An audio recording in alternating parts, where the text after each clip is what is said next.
I'm not living with my persona.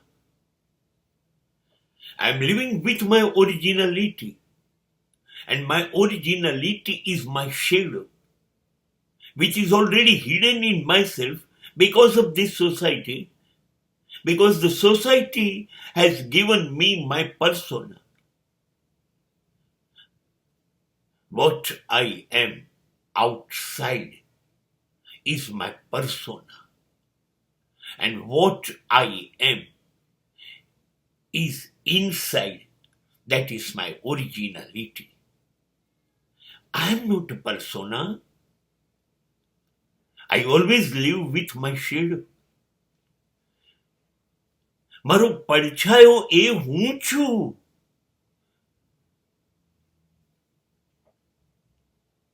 હું મારી સાથે જીવું છું. જે અંદર છું એ જ બહાર. મને એ જ નથી ખબર પડતી બહાર જુદા કેવી રીતે જીવવાનું અને અંદર કેવી રીતે જુદા જીવવાનું. એવી રીતે બે રીતે જીવવાનું હોય છે ના, મને તો એ ખબર જ ના પડી. મને તો એટલી જ ખબર પડી હું અંદર જેવો છું એવું જ બહાર જીવીશ. હા, પણ આ જે સમાજ છે ને એણે મને શીખવાડ્યું હતું નાનપણથી, બાળપણથી. બહારના કેવા હોવું જોઈએ એ બધું એણે મને શીખવાડ્યું હતું.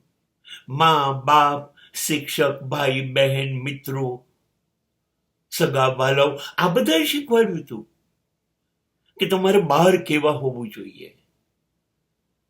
એટલે આપણું બહારનું વ્યક્તિત્વ જે છે ને એ આપણને સમાજે જ આપ્યું છે, જેનાથી આપણે ભૂલી ગયા કે આપણે અંદરથી સાચે સાચ કેવા હતા એ ભૂલી ગયા. અને સમાજે આપણને જે ચહેરો પહેરાયો એનાથી જીવવા માંડ્યા. આપણે તો છેતરાઈ ગયા કે આપણે આ નથી અને જીવ્યા, પણ આપણે સમાજને પણ છેતરી કાઢ્યો. સમાજ પણ છેતરી ગયો. સમાજ તો બહારથી આપણને જુએ ને ઓળખે ને, અને આપણે તો અંદરથી અને બહારથી જુદા છીએ. તો સમાજને મારી જાત અંદરથી કેવી છે એ તો ઓળખાય જ નહીં.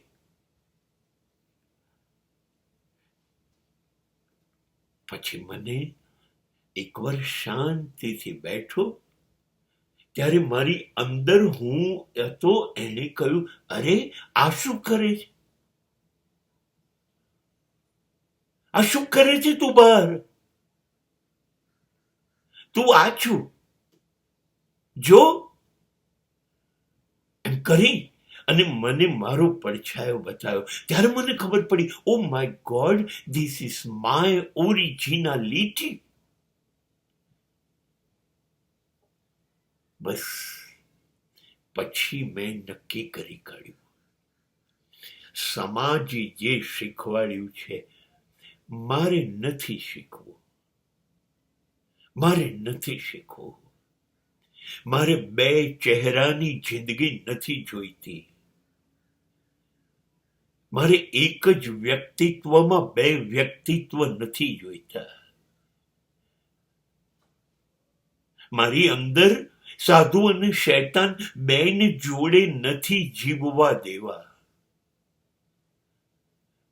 હું જે અંદરથી ઈશ્વરનું ઐશ્વર્ય પામેલો છું એ જ રીતે બહાર જીવીશ.